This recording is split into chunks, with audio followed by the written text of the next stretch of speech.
ang iyong kalusugan, kapaligiran at kinabukasan.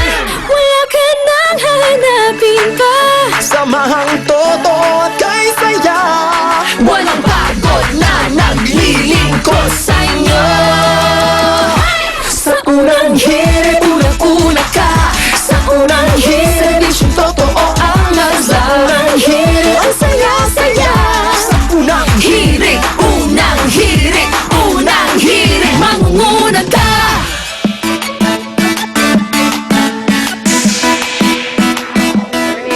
Good morning! Good morning po mga ikan. Ika-4 na araw na po ng buwan ng Agosto tayo at Webes na.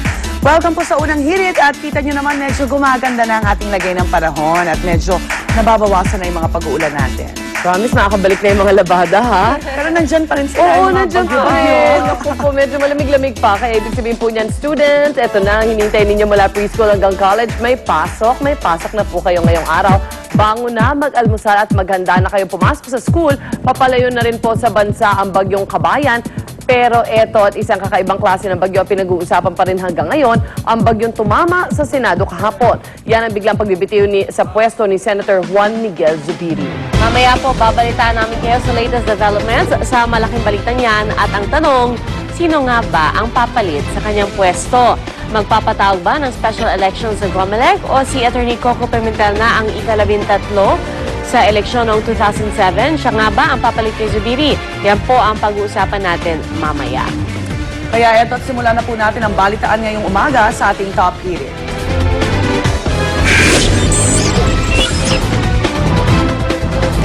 Sa isang talumpati, dinaan ni Senador Juan Miguel Zubiri ang kanyang pag-aanunsyo ng irrevocable resignation sa Senado sa kabila ng mga aligasyon ng dayaan noong 2007 senatorial election sa Maguindanao.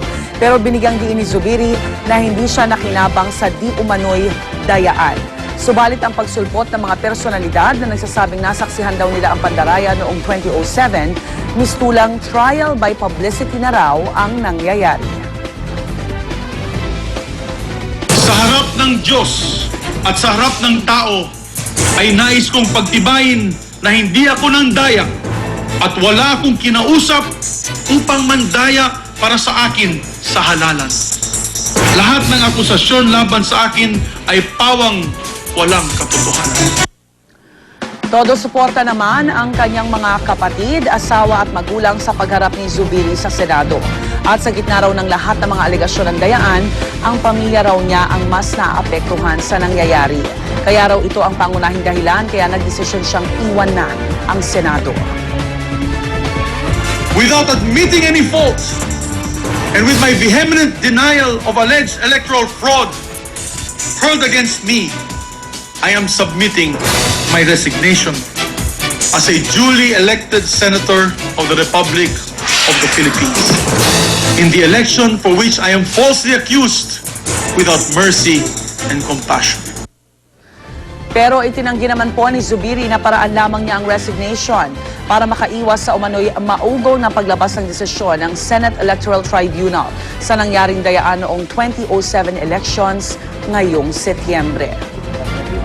At ang pagbibitiw ni Senator Juan Miguel Zubiri sa pwesto, pinuri naman ng kanyang mahigpit na katunggali sa ika-12 pwesto na si Attorney Coco Pimentel.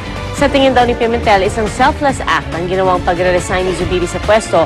Pero sa kabila raw nito, hindi titigil si Pimentel sa kanyang pakikipaglaban para maideklara siyang pasok sa Magic 12 ng 2007 senatorial elections. Mas pagpupulsigihin pa nga raw ni Pimentel ang kanyang inihayang electoral protest sa Senate Electoral Tribunal.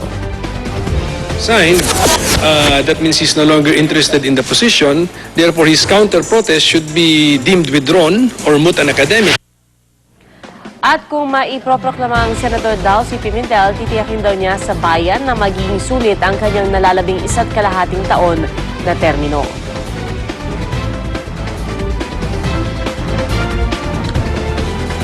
At sa pagbibitiw ni Senator Juan Miguel Zubiri, malaking usapin ngayon kung sino ang upo sa kanyang binakanting posisyon sa Senado. Ayon kay COMELEC Chairman Sixto Brillantes, hindi sila magpapatawag ng special elections dahil hindi naman maituturing na bakante ang naturang posisyon. At may nakabinbing protesta si Attorney Coco Pimentel para siya ang maupo rito. Sa kanyang inihaing electoral protest noong 2007, kinwestiyon ni Pimentel sa Senate Electoral Tribunal ang resulta ng canvassing kung saan lumabas na lamang lang sa kanya na mahigit 18,000 boto si Zubiri.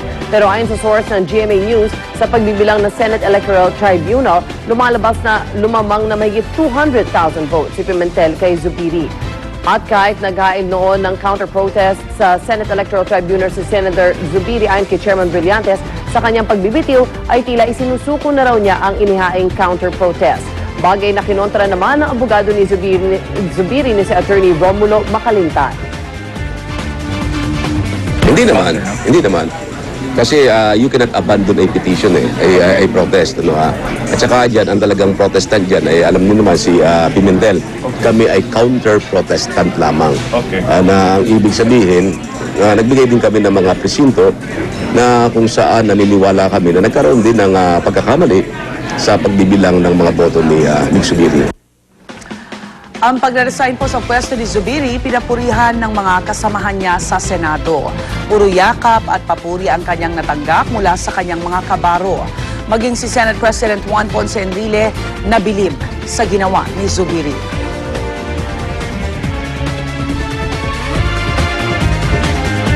What you should, the Filipino people, will be remembered, and your detractors will be chastised, and that you shall come back here again to be with the members of this Senate. Today, we are witnessing the happening of a historical event, for this is the first time within the reach of my memory of my 87 years in this planet. Samantala, ang palasyo ng Malacanang nire-respeto raw ang desisyon ng senador at naniniwala magbibigay daan ito sa paghilom ng mga sugat ng nakaraan. Yan. Paano? At kasabay nito, nanawagan ng Administrasyong Aquino kay Zubiri na makipagtulungan para maibalik ang dangal sa electoral process ng bansa. Mamaya, makakaparayam natin live si Senador Juan Miguel Zubiri sa Talakayan with Igan. Samantala si Atty. Coco Pimentel naman sa unang balita. Hindi na ako bibitiw dito, Dito na kayo. Dito na. Bumitiw. Bakleto. At laliman na talakayan yan. Pero obviously si Attorney Coco Pimentel ang papalit sa kanya, di ba? Hindi. Kasi siya yung Hindi automatic. Hindi. Kasi, yun? kasi hindi pa Hindi, nade-decide na siya talaga yung nanalo. Parang gano'n, di ba? Nakaprotesta pa kasi. Sa konstitusyon, pag may nag-resign na member ng Senado, Oh. dapat ang COMELEC magpatawag ng isang special election. Sabi ng COMELEC, hindi daw sila magpapatawa. Walang Because pera eh. naman. Oo. At saka kasi Walang pera may eh. nakahain na complaint. Siguro kung walang nakahain na complaint, so wala talaga, bakante talaga, Oo. pwede yung Pwede. ano. Pero ngayon may nakahain, pwedeng si Coco Pimentel kung ma-decide na siya talaga yung nanalo. Kasi And sila kung talaga yung ma-decide mahigpit that time. Oo. Diba? Tsaka kung mag-decide sila before 2013, di ba? Oo nga, Kasi, tama. ilang taon na lang, election Year na na ulit. lang. Next year, At si election Senator mode na Zubiri, nga eh. tatakbo ng 2013. Sinabi na rin niya yun. Oo.